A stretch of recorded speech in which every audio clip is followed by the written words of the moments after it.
Bienvenidos queridos amigos, hoy es martes y como todos los martes tenemos a Sondeo Emocional.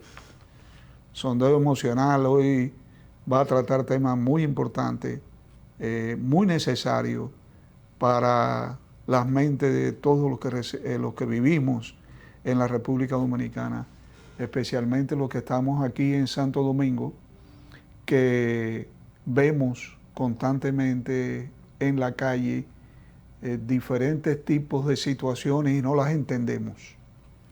Me refiero específicamente a esos muchachos que usted lo encuentra en los semáforos tratando de venderle un paquetico de fundas plásticas. Si te acercas un poquito a ellos, muchos de ellos traen un puloché con el nombre de alguna institución para la cual ellos están representando. Y si te acercas un poquito más y eres capaz de entender de que esos muchachos no son delincuentes, que esos muchachos no son ladrones, que no te van a asaltar ni te van a intimidar en ninguna forma, te das cuenta que son jóvenes que están luchando contra algún tipo de adicción y que están en la calle tratando de recoger algún dinero para poderse mantener en la institución y poder seguir adelante. Esto mismo ocurre en los jóvenes en los barrios. Cuando nosotros venimos por una amplia avenida y entramos a un barrio, el impacto que crea en muchas personas es que uno ha entrado al infierno mismo, que todas aquellas personas que vemos a esos muchachos jugando en las esquinas, a esos muchachos conversando en los colmados, son delincuentes y que nos pueden hacer daño. Y no es verdad. Esa percepción de la vida y de las personas hay que tratar de cambiarla y pensar diferente. Y por eso nosotros tenemos aquí un invitado de lujo, una persona muy querida por nosotros y que lucha contra todas estas situaciones. Hoy venimos a hablar con él, a hablar en un tono personal. Yo le decía hace un momento que esto no era una entrevista, que yo quería que conversáramos, que habláramos y que en nuestra conversación el pueblo que está viendo este programa entienda, primero, de que la vida que vemos no es lo que parece. Y segundo, que hay una salida, que en realidad hay siempre esperanzas si nosotros conocemos las causas. Tenemos hoy al señor Pedro. El señor Pedro es un empresario y que maneja o pertenece a un grupo espiritual de autoayuda en el área de Baní. Allí fue donde yo lo conocí hace algunos años. No sabía quién era el señor Pedro. Sencillamente conversando con él un día abordamos un tema que es el que vamos a tocar hoy.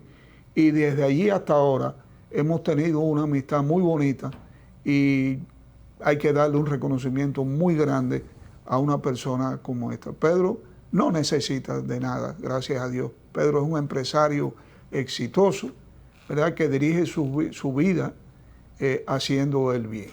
Así que vamos a darle la bienvenida a Pedro. Gracias, doctor. Gracias por darme este privilegio de compartir estos minutos con usted y con los televidentes. Y compartir, porque a eso fue que vinimos, y a servir sobre todo. Perfecto. Yo soy adicto. Yo no quería decir eso, sí, yo quería que tú lo dijeras. Yo soy adicto. ¿Verdad? Y qué bueno que en esa introducción que usted hizo, habló de esos muchachos que están en la calle, que huelen cemento, que hacen mil cosas, y que lo vemos de forma despectiva a veces. Y tenemos que cambiar esa percepción, porque detrás de ese muchacho, muchacha o jovencito, o como se le quiera llamar, puede haber un gran potencial. Seguro. Simplemente es una enfermedad reconocida por la Organización Mundial de la Salud, que no tiene cura, pero sí tiene herramientas para ser arrestada. O sea, tú me dices a mí, te voy a interrumpir porque es una conversación. Perfecto. Tú me dices a mí que eres adicto, pero me dices a mí que no tiene cura porque es una enfermedad. ¿Y cómo tú puedes vivir con esto? Bueno, dependo de un poder superior que es Dios. Tengo herramientas y tengo personas que han superado la condición y me ayudan en mi proceso. Yo lo que tengo que aceptar simplemente que tengo una condición y hacer lo que hay que hacer para poder vivir con ella. O sea, que tienes que vivir día a día, luchando contra un impulso que es el hecho de consumir, porque dicen que eso está constantemente en uno. Sí. Efectivamente, usted habló de la palabra impulso. ¿Qué es lo que es la adicción? Ajá. Un pensamiento fijo que me lleva a hacer algo obsesivo compulsivo. Cualquiera que sea. Hablando de mí, yo con 8 años, mi mamá hizo un pavo, 24 de diciembre. Yo cogí una alita y me comí casi 3/4 de pavo. Eso le está diciendo a usted, como profesional de la conducta, que hay un niño con una condición. Recuerdo también que a los 9 años y medio, no llegaba a 10, yo me comí un racimo de guineo. ¿Es normal eso? No. ¿Hay un niño con problemas? Sí. Y lo cuento porque la adicción tiene muchas connotaciones. La enfermedad es una, con muchas ramificaciones. Los ludópatas, que usted los ha trabajado, lo conoce. Los comedores compulsivos, los compradores, etcétera, etcétera, etcétera. Los cleptómanos. Pero la enfermedad es una. Dime una cosa, Pedro. ¿La adicción se nace o se hace? Bueno, yo tengo mi propia opinión. O sea, yo tengo problemas desde el vientre de mi madre. Por eso hablé de mi niñez. Yo no me hago adicto, yo nazco adicto. Ahora que la condición de que esa compulsión aparezca a los 30 años, ya es otro tema. De que esa compulsión aparezca a los 13 años, también es otro tema. Acuérdense que el adicto no solamente tiene un asunto de una condición de consumo, también tiene unos patrones de conducta, unos defectos de carácter que se trabajan.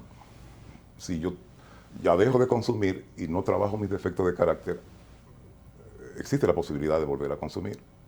Sí, porque existe la recaída. Existe la recaída. Que de acuerdo a Narcóticos Anónimos o a Alcohólicos Anónimos dicen que la recaída no es más que un proceso de recuperación, que es un proceso de la lucha constante. Exactamente. Cuando yo rompo mi proceso, puedo recaer. Yo tengo que estar vigilante. De hecho, usamos mucho esa palabra de vigilancia para no interrumpir mi proceso, que yo no se lo pongo en las manos a nadie, porque solamente yo sé de dónde yo salí. Es un estado de conciencia, de hecho, y para yo ampliar mi conciencia necesito información de qué es lo que pasa en mi mente, por qué pasa lo que pasa, por qué pienso lo que pienso, por qué actúo como actúo. Así de simple. Y la neurociencia, que es lo que los profesionales de la conducta como ustedes trabajan, está en pañales. Está la tomografía, esa placa que se hace en la cabeza donde se ven la estructura, pero es la mente, como yo la veo. Necesito apoyarme en psicólogos, psiquiatras y profesionales de la conducta que tienen que lidiar a diario con esto. Oímos muy frecuente en cualquier lugar que estemos, oímos la terapia de los 12 pasos, ¿verdad? Y cuando tú visitas o hablas con personas que son adictos y están en un proceso de recuperación o de rehabilitación, te recitan prácticamente cada uno de estos pasos con una fe y con un sostén increíble, como que tú notas que ellos no pueden dejar esto, que si lo dejan son capaces de regresar a otros pasos donde estaban anteriormente. ¿Qué es? ¿Qué es el programa de los 12 pasos en sí? ¿Cómo surge? ¿Cómo surge? ¿Y cuáles son los objetivos primordiales que este programa ayuda a la adicción, que creo que puede ser cualquier tipo de adicción, ¿verdad? Efectivamente, sí, sí. ¿Qué es el programa de los 12 pasos? Los 12 pasos, así mismo como usted lo acaba de señalar, son pasos, retomando esa palabra, donde el primero me dice que yo tengo que aceptar. ¿Ese es el primer paso? Ajá, sí, la aceptación. La aceptación. Sí, de hecho, no pasa nada si yo no acepto. Si no aceptas, ¿qué? Que soy adicto, que soy Que enfermo. eres adicto. De hecho, pasa mucho. Ustedes lo han visto en sus consultorios, con sus pacientes. Hay una negación. No, doctor, es un chin. No, doctor, es a los fines de semana. No, doctor, yo lo controlo. Y yo le digo a los recién llegados que tú controlas qué, porque por eso estamos aquí. O sea, si estás sentado en un grupo es porque no has podido controlar. Exactamente, ¿verdad? Exactamente. Unos van por su cuenta y otros tienen la particularidad de que sus familiares lo llevan. A mí me dieron el mensaje y yo busqué ayuda. ¿Cómo te llegó a ti el incorporarte a uno de estos grupos? ¿Tú estabas buscando salida o tú ya habías, como dice la gente, tirado la toalla y no te importaba Yo estaba nada? buscando. Yo visité iglesia, grupos, estaba buscando. Sí, porque yo vengo de quebrar 4 veces. De quebrar económicamente. Económicamente. Sí.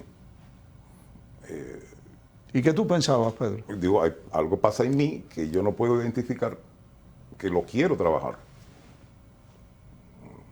Yo cogía préstamos sin necesidad y hacía 1000 locuras. Y gracias a Dios yo pude encontrarme conmigo mismo, entrar en un proceso que todavía continúa. Y ¿tienes el mismo impulso de antes? No que estés haciendo lo que hacías antes, pero te quiero decir, ¿el impulso de hacer lo mismo aún persiste en ti? Sí, pasa, pero la pregunta siempre va a ser, ¿qué hago con lo que pasa en mi mente? Por eso hablo de las herramientas. Sí. Ok, entonces el primer paso. La aceptación. Perdón. El primer paso es la aceptación. Aceptar de que uno tiene un problema que se llama como se llame. Adicción. Es una adicción. Defecto de carácter. Pero fíjate, al adicto no le gusta que tú le digas que es adicto. Aún en adictos que están en un proceso de recuperación, que están limpios. Cuando tú le dices, no, porque tú eres un adicto, tú le notas en la cara el disgusto. Ajá. Lo tocas emocionalmente. Entonces no ha aceptado. Exactamente, no ha aceptado. Por eso se trabaja diariamente con mis defectos y ahí vamos. Pero el primer paso es aceptar. Ok, ¿cuál es el segundo paso? Aceptar es entrar en contacto con un poder superior, saber que por mis fuerzas yo no puedo hacerlo y depender de Él, depender de Dios. Al final, mi problema es espiritual y cualquiera que sea mi creencia de Él, yo tengo que aceptar de que un ser superior es que me mantiene vivo. Una fuerza mayor a mí me puso los pies para que yo me sentara en una reunión de autoayuda espiritual.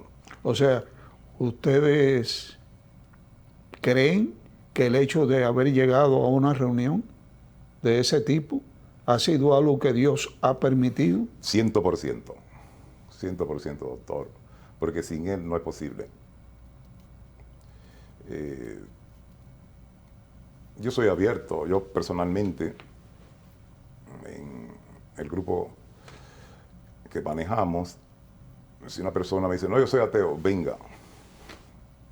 Yo creo en Buda, venga. La carga se arregla en el camino. Porque al final, aún el ateo, si se mantiene haciendo lo que hay que hacer, va a terminar creyendo. Porque no es posible hacerlo sin la creencia en Dios. Así funciona. Es algo bien difícil de poder interpretarlo, sobre todo aquellas personas que no creen en Dios. Sí. Sobre todo esas personas que te dicen, mira Pedro, yo sé que tengo un problema, pero yo no creo en Dios, no me hable más de eso. Si Él me va a ayudar y si existe, que me ayude, ¿tú entiendes? Pero yo no creo en Dios. Sí. Entonces me imagino que el camino es bien tortuoso para esa persona.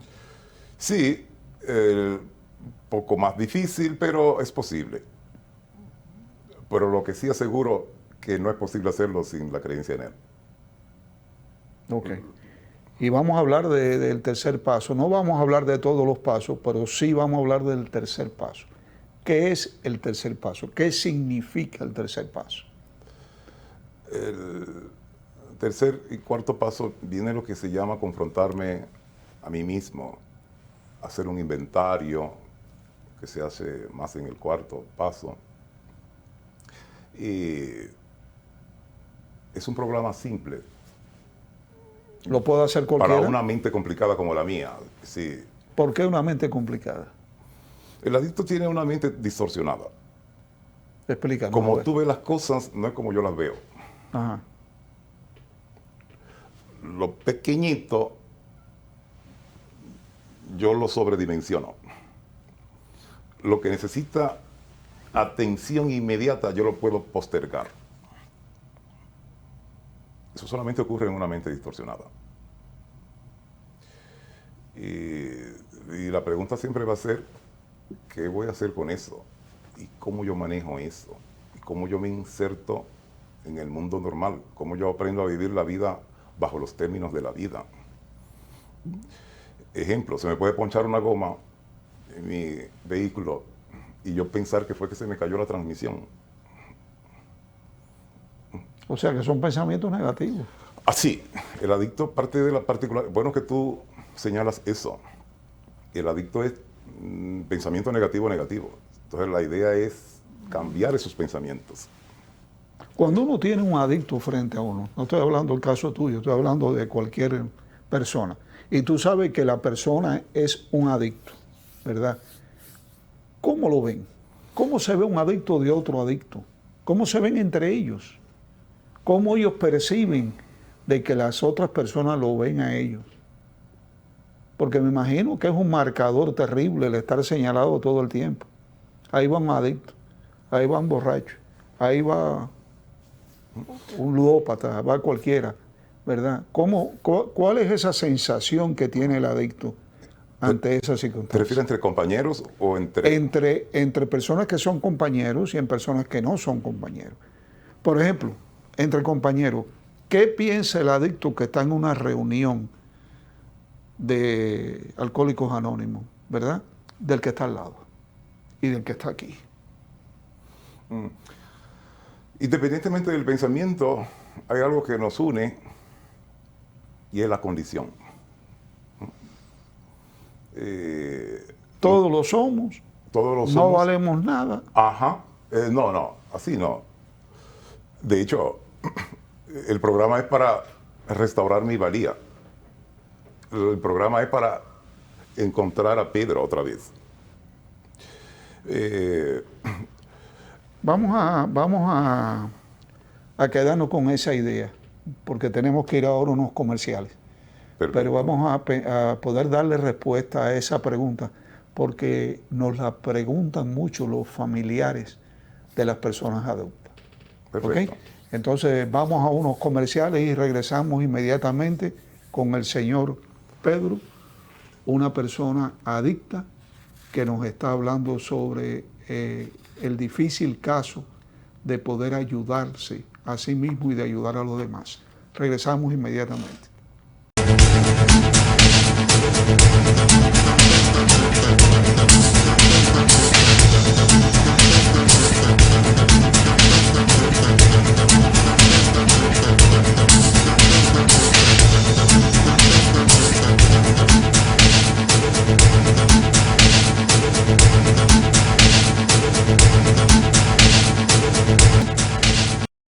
Bien, queridos amigos, estamos hablando con el señor Pedro. Como decíamos anteriormente, él maneja junto con otras personas un grupo espiritual de autoayuda en Baní. Y le estábamos preguntando cuál es la percepción o la opinión que un adicto tiene del otro. ¿Qué es lo que piensa un adicto de otro adicto? Bueno, gracias por la pregunta, doctor. Muy buena pregunta. Y el adicto como yo sufre de dolor y compartimos ese dolor. Cuando yo veo a un compañero que esté, claro está, sobrio, trato de dar el mensaje de fe y esperanza. No lo rechazo, porque si Dios no me rechazó, era porque tenía un propósito mayor conmigo, que todavía hoy en día no lo entiendo, pero sí tengo que hacer lo que me toca hacer, porque una vez yo salgo del lodo, yo tengo que sembrar esa semilla en compañero o compañera y hacer la obra. Pero yo particularmente no lo rechazo, porque nosotros compartimos ese sentimiento, ese pensamiento, que generalmente es el mismo y que nos une para salir adelante. Ok, que lo que entonces lo que yo interpreto, Pedro, es que cuando uno encuentra a otra persona que está en una situación similar, lo que siente es compasión. Compasión. Compasión Perfecto, hacia la compasión. otra persona. Compasión, sí, sí. Y el sí. deseo de ayudar. Ajá. Es un programa de amor y compasión, así mismo como usted lo compartió. Esos dos elementos no pueden faltar. Básicamente de amor. A mí me lo dieron, me acogieron. Claro. Y de verdad que le agradezco a mi padrino, le agradezco a todas las personas que me han ayudado en mi proceso. Perfecto. Pedro, hablando del alcoholismo, por ejemplo, muchas personas nos hacen la misma aseveración. Llegan a nuestros consultorios, la mayoría de las veces traídos por sus familiares, y ellos argumentan que no son alcohólicos, ellos argumentan que pueden parar cuando quieran, que han estado 1 o 2 años sobrios. Ellos argumentan que ellos consideran que una persona que nada más beba los fines de semana y que no beba durante el resto de la semana no se puede considerar un alcohólico. ¿Qué tú me dices al respecto? Sí, gracias por la pregunta, doctor, porque mientras hablaba de los alcohólicos, me vino a la mente mi papá. Mi papá murió siendo alcohólico y en negación. Acuérdese que al principio del programa tocamos ese tema de la negación.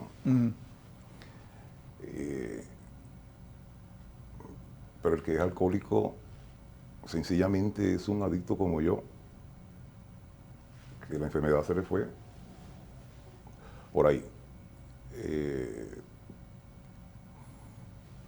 Y como dijimos al principio, yo tengo que aceptar, y aceptar tiene mucha conexión con la honestidad. Tengo un problema, perdí el negocio, perdí la familia, ¿qué pasa en mí? ¿Cómo me puedes ayudar? Pero simplemente es un enfermo, doctor. Usted toma viernes sábado y puede parar. Yo no soy un profesional de la conducta humana, pero simplemente usted no es adicto. El que puede parar y retomar las riendas de su responsabilidad laboral, familiar, etcétera, ese no es un adicto. No es un adicto. No es un adicto, no. Aunque el fin de semana se emborrache. No es un adicto. No es un adicto. No, no. ¿Qué es un adicto entonces? Un pensamiento que me lleva a hacer algo obsesivo compulsivo que no puedo parar. Que no puedes parar en ningún momento. A menos que se me acaben los recursos. Sí, claro.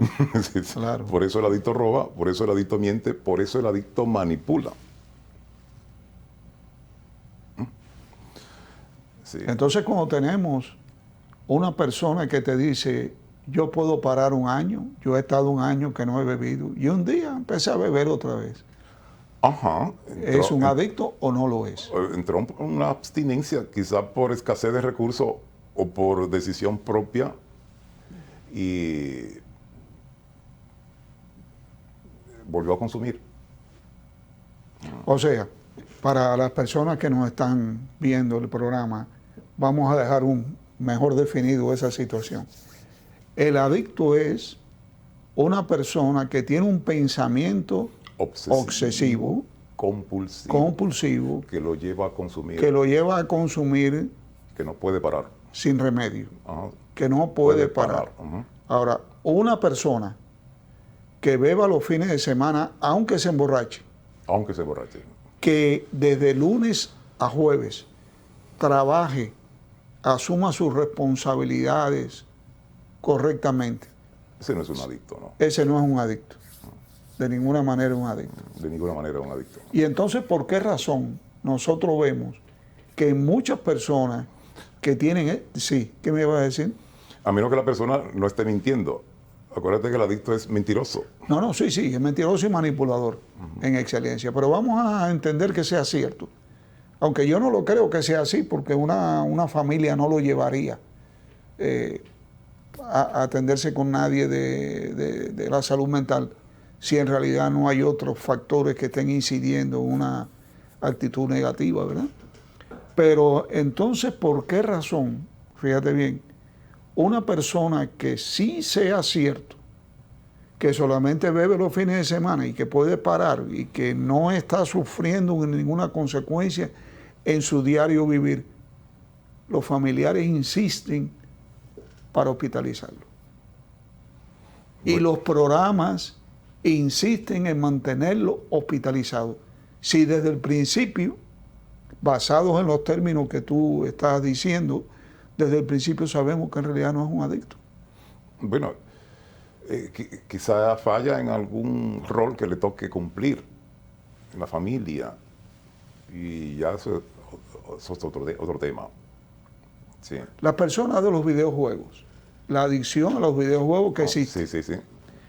Entonces, una persona que te diga que no puede parar, una persona que se pasa horas y horas y horas y el trabajo es deficiente, las relaciones sociales son deficientes, las conductas varían, busca el aislamiento en todo momento.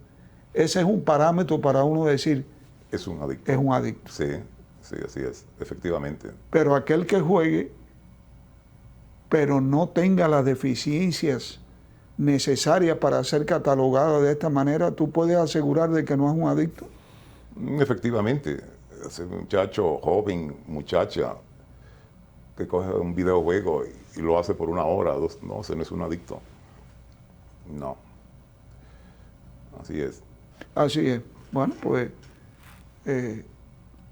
yo no me explico por qué razón entonces los familiares, si tú no internas a ese paciente, inmediatamente buscan otro psiquiatra, otro psicólogo, porque tú no eres bueno, porque tú no eres capaz de entender la situación por la cual esa familia atraviesa, teniendo a una persona que trabaja bien de lunes a jueves, pero de jueves a domingo amanece bebiendo, amanece hecho una basura, donde quiera. Es un caso bien lamentable que ocurra de esa manera. La mayoría de las personas que vienen al consultorio te dicen que no son adictos, ¿eh? Sí. Y pelean por decir que no son adictos. Ajá, sí, y puede ser que te están mintiendo constantemente. Nosotros tenemos pacientes que te niegan absolutamente. Tengo la mejor intención, pero yo considero que no soy un adicto, porque yo hago esto cuando yo quiero. Sí, y estás rehuyendo de esa etiqueta social. Tú lo acabas de decir perfectamente, ¿no? Tú eres adicto. Socialmente, difícilmente se le dé trabajo, sí, difícilmente se le den responsabilidades sociales. Ahorita me decías que el adicto sufre y Sí. que es un dolor muy intenso. Sí, de hecho por eso el adicto consume. Vamos a ver, tenemos un video, señor director, de alguien dando un testimonio. Vamos a escucharlo un momentico. ¿Cuál de los dos? Cualquiera de los De la dos. doña. Cualquiera de los dos, lo puedes poner. El que te brinda droga, el que te brinda alcohol o el que te pone una juca por enfrente no es tu amigo. Eso no es ser amigo, porque eso destruye la vida. Y si no, mírame a mí. Yo vengo de una familia de profesionales, con una inteligencia terrible. Y la droga me creó laguna. Yo recuerdo, de 23 años para atrás, hasta los 3 años, todo lo que yo aprendí, todo lo que yo hice. De 23 años para acá, las cosas se me olvidan. Muchas cosas, porque la droga me creó laguna en la mente. Que la marihuana no hace daño, mentira. A corto o a largo plazo hace daño. La cocaína te desbarata la vida. Y la mala compañía te llevan a cosas que tú no tienes que hacer. Tigre, no el que esté en la calle con una juca en la mano y con una funda de droga vendiéndola o consumiéndola. Tigre es el que estudia, el que se hace de una profesión o de un oficio de arte o lo que sea, para buscar la vida, para formar una familia como la tuvieron su papá y su mamá, y para hacer de la vida un lugar cómodo, donde uno tenga que darle a sus hijos y donde uno tenga una historia bonita que decirle a sus hijos cuando pase el tiempo. Ese es el tigre. Tigre no es el que cae preso allí por droga y vuelve y sale y vuelve y cae. Yo no me considero tigre. Yo me considero una mujer ignorante y pariguaya. Yo sí fui la pariguaya y yo sí fui la ignorante por hacer lo que yo no tenía que hacer. Por no saber escuchar. Por no saber escuchar a mi vecino. Por no saber escuchar a mi familia.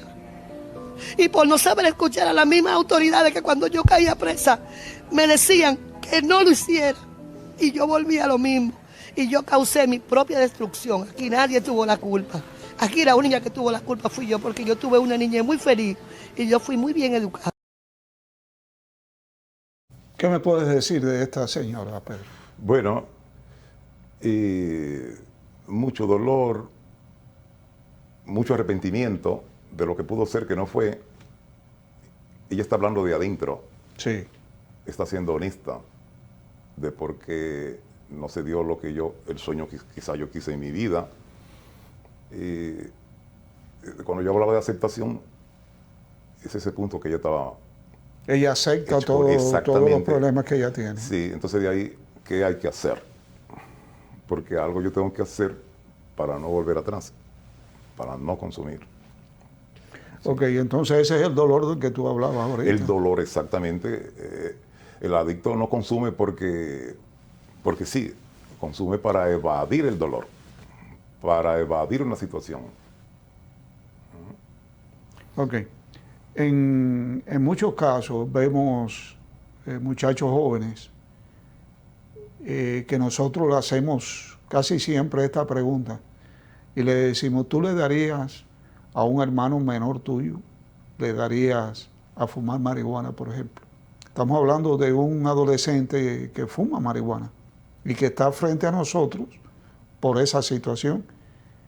Y todos que dicen que la marihuana no hace daño, te dicen, jamás yo le daría a mi hermanito al que fume marihuana.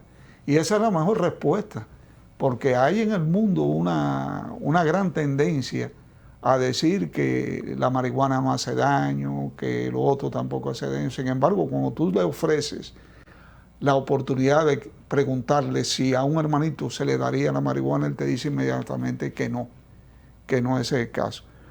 En los grupos de Alcohólicos Anónimos, las personas hablan de su testimonio. ¿Qué hacen ustedes en esas reuniones? Porque para el pueblo es un secreto. ¿Qué hacen? ¿Qué hablan? ¿Qué les permiten hablar? ¿Ustedes aceptan a una persona que llegue a la reunión de ustedes si está drogado en ese momento? Sí, lo aceptamos porque es el único lugar que esa persona tiene para trabajar sus cosas. Se insiste mucho en hablar de mí para quitarle piedra a la mochila, para yo ir sacando. De hecho, es cuando empieza a trabajar el programa. De hecho, es cuando empieza a surtir efecto el programa. La honestidad es un recurso no negociable para yo recuperarme. Independientemente de lo que tú pienses, de lo que aquel piense, de lo que aquel piense. Por eso en esos grupos que tú has participado fuera de aquí, tú oyes esa expresión, me identifico. Sí. No hay comparación, porque cuando yo me comparo entonces empiezo a tener problemas. Pedro tiene que aceptarse tal cual es y trabajar con Pedro y aceptar la vida en los términos de la vida. O sea que eso es una lucha individual. Exactamente. De cada uno contra un enemigo que es la drogadicción. Aunque hay un espíritu de unidad, pero no de uniformidad. Podemos pensar diferente, pero ese espíritu de unidad nos mantiene. Ok, muchas de estas personas nos dicen que tienen un grupo por la mañana, que tienen un grupo por la tarde, que tienen un grupo los sábados y los domingos, y que bajo ninguna circunstancia ellos pueden obviar ir a este grupo. ¿Por qué es eso? La asistencia a reuniones es muy opcional. Si hay personas que lo hacen así. La vida a mí me funciona a partir de una reunión. Por eso cuando el recién llegado o la recién llegada tiene las prioridades invertidas, habla con su madrina, habla con su padrino y lo pone en tiempo. Le dice, mira, es de la reunión a la actividad, es de la reunión a lo que te toca. Regularmente esa persona que está sirviendo como padrino o madrina también es una persona adicta. Tiene que ser necesariamente. Es como si tú hablaras alemán y yo español. ¿Cómo nos entendemos? Por eso la terapia grupal es de un adicto que ayuda a otro adicto. ¿Quién escoge o quién asigna una madrina o un padrino para otra persona? Eso lo hace el ahijado. En la medida que el ahijado o el compañero o la compañera asiste a las reuniones, se fija en una persona que normalmente es tranquila, está sereno, está espiritual, y dice, esa va a ser mi madrina, ese va a ser mi padrino. O sea que uno mismo debe escogerlo. Sí, y el padrino, pues, si está de acuerdo. ¿Hay alguna opción por parte del escogido en decir sí o no? Sí. El padrino puede decir, mira, tengo muchos ahijados, no puedo trabajar contigo. También el ahijado se puede convertir en padrino. Me imagino que cuando alcance cierto crecimiento. Crecimiento. Ajá. Sí. Y el crecimiento es interno. El crecimiento no se ve por fuera. De hecho, decimos algo como aceptación social no equivale a recuperación. El crecimiento es interno. No tengo reloj, no tengo zapatos, pero me siento tranquilo y hago y soy responsable de mí y de las cosas que me tocan hacer. Acuérdate que el adicto es irresponsable. Totalmente. Primero con él y con lo que le toca socialmente. Pedro, y esa persona que te traen y que la familia te dice, nos ha robado todo, ha vendido todas las cosas, no podemos dejar nada al descubierto porque se va a perder, ¿verdad? Pero cuando tú le dices a la familia y él consume alguna sustancia, te dicen jamás. Sí, Nosotros somos una familia cristiana. Él va a la iglesia toda la semana. ¿Qué viene a tu mente en ese caso? Bueno, lo primero es que eso es un fondo del adicto o adicta. Robar, sustraer cosas. Y quizá la familia está ocultando algo que ellos saben o que ella sabe. El que tiene esos patrones no los puede ocultar. De hecho, hay compañeros, compañeras, todo el mundo lo sabía, menos yo. Eso queriendo decir que todo el mundo se dio cuenta. Los vecinos, papá, mamá, y por alguna razón ocultaron la realidad. A muchos de estos jóvenes, hablando ya de los adolescentes, hay veces que los padres lo manejan sin asesoría y lo que hacen es premiarlo. Por ejemplo, lo vendiste todo y después te volvemos a comprar todo otra vez. O yo te paso una mensualidad y has tenido una crisis donde has peleado con todo y has utilizado una conducta inaceptable en la casa, pero entonces para conquistarte de nuevo, para que estés tranquilo o tranquila, te vuelven a comprar todo lo que tú has vendido y te aumentan más las asignaciones que muchos padres le dan a sus hijos mensualmente. ¿Tú crees que este es un método adecuado, que es una forma de poder manejar a una persona adicta? Para nada. El premio viene por algo que yo he hecho. Es posible que en ese padre o madre venga un sentimiento de en qué fallé, en qué me descuidé. Quizá no le dediqué el tiempo que merecía, quizá no le dé los mimos que yo pude haberle dado. Ahora que puedo, déjame como compensar, y no funciona así. No funciona así. Eso es un mal manejo, ¿verdad? Es un mal manejo, sí. Y quizá venga por ahí. Si cualquier persona que nos esté escuchando, cualquier papá que esté atento a nuestro programa, es bueno que medite sobre la posibilidad de, si usted tiene en su casa una situación similar, busque ayuda primero. Busque ayuda, asesórese. ¿Puede ir un padre a Narcóticos Anónimos o Alcohólicos Anónimos sin ser él o ella adicto? Claro Para que plantear la situación de su hijo o de su hija. Claro que sí. Puede ir, no está totalmente restringido solamente a personas adictas. Las reuniones son cerradas. ¿Qué quiere decir con eso? Es para adictos y adictas. Bueno, pero yo soy un papá, pudiera ser un papá. Sí, se hacen también reuniones abiertas, donde participa papá, mamá, esposa, novia, etc. Sí. O sea que entonces en ese caso podría ir a una reunión abierta. Sí, claro que sí. Pedro, ¿y cómo una persona que esté necesitado de este servicio, de esta ayuda, cómo puede identificar los grupos? ¿Dónde están los grupos? ¿Que hay algún teléfono especial donde llamar? ¿Hay algo al que uno pueda acudir? Porque la mayoría de las personas están en una total desinformación, no saben qué hacer. Sí. Mi nombre es Pedro, me podrían llamar 829-962-7629. ¿Tú lo pudieras repetir de nuevo, por favor? A ver si el señor director lo pudiera presentar en pantalla. 829-962-7629. 7629. Sí, Cualquier persona pudiera llamarte y pudiera consultarte. Es totalmente gratis, totalmente gratis. O sea, ir a estos grupos no cuesta un centavo. Nada.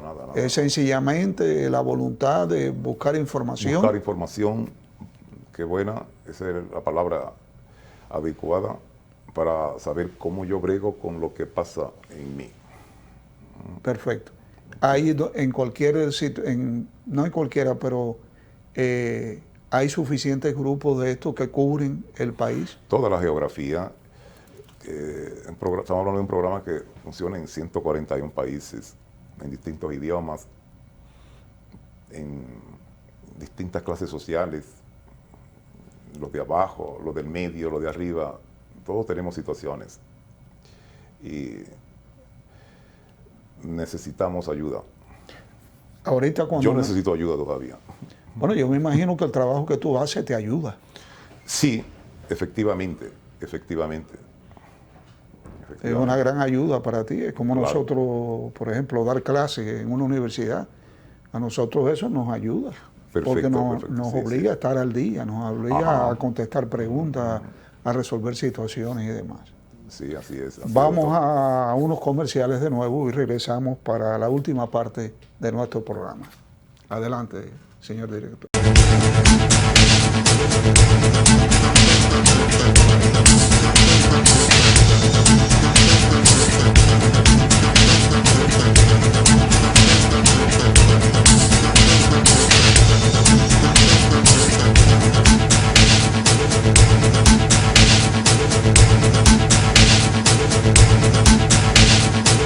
Bien, queridos amigos, estamos en la parte final del programa. Ha sido un programa muy intenso, diría yo, por la cantidad de información y el poder reconocer el tremendo dolor y la ansiedad tan grande que sufre una persona adicta a cualquiera de las adicciones, como decía el señor Pedro.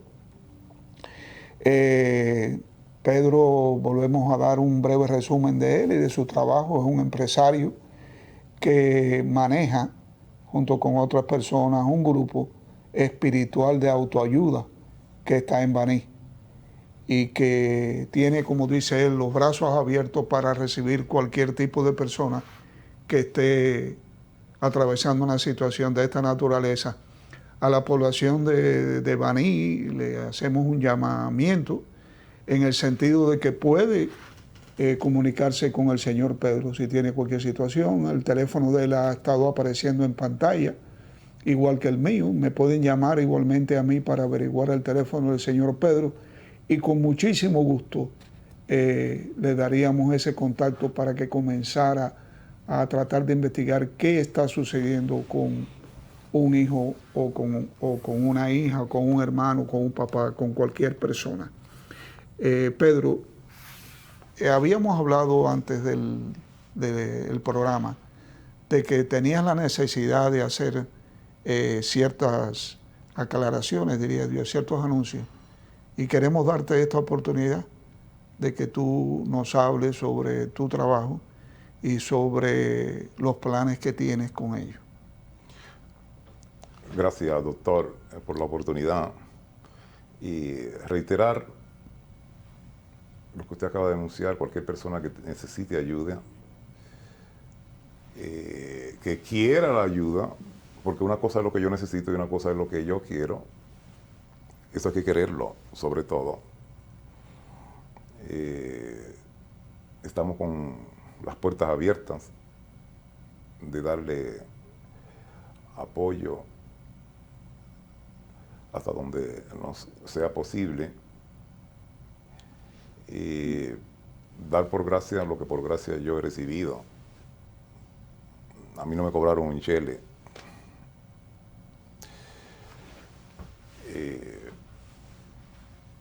De lunes a viernes las reuniones son a las 5 de la tarde y los sábados a las 4. ¿En dónde? ¿El lugar exacto?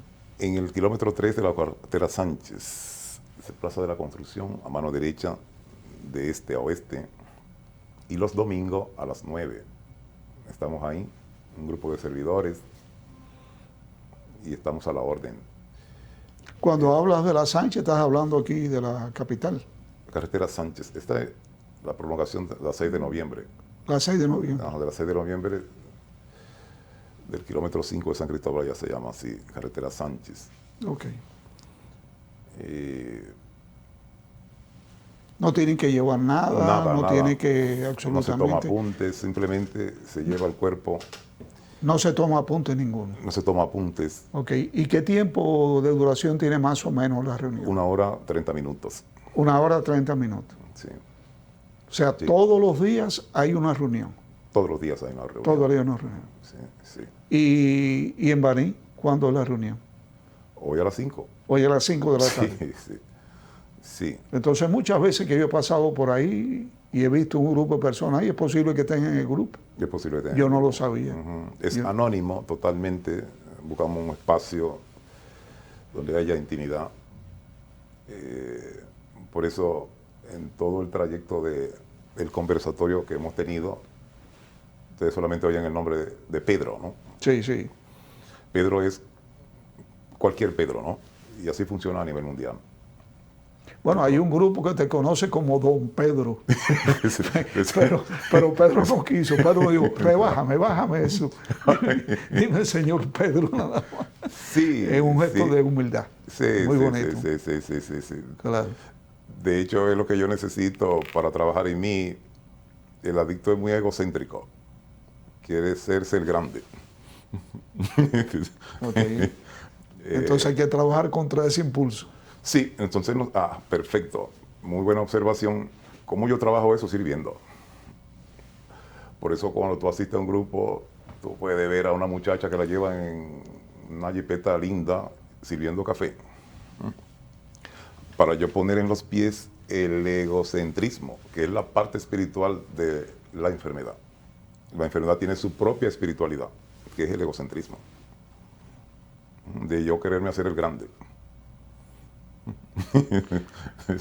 Pedro, que no es malo, bien manejado. Sí, claro que sí. Y tenemos muchos ejemplos de eso, mal manejados. Mal manejado. Sí, mal sí, manejado. Sí. Pedro, hecho, ¿puede una persona que haya estado años limpio totalmente, puede recaer? Efectivamente, sí. Sí puede recaer. Si yo no hago lo que tengo que hacer, porque no es un evento fortuito, es me descuidé de algo que debía hacer y no lo hice. Por eso seguimos principios. Perfecto. Principios espirituales. Bueno, hemos llegado al final de nuestro programa. Tenemos un proyecto que tarde o temprano tendremos que hacer otro programa para darlo a conocer. Por ahora nos queda darte las gracias. Gracias a usted, doctor, por tener la gentileza de invitarme a este programa que lleva un mensaje de contenido social a una necesidad que tiene el país. Así es. Porque usted más que nadie sabe que los servicios de las personas con la condición mía son muy costosos aquí. Sí, extremadamente costosos. Entonces, esto es una ventana, esto es una puerta para entrar en contacto a través de este medio televisivo a muchas personas que tengan hijos o parientes con situaciones. Bueno, pues esta ventana y esta puerta están abiertas. Gracias, doctor. Así que gracias a ti y gracias a ustedes por su sintonía. Nos vemos el próximo martes a la 1:30 de la tarde. Hasta entonces.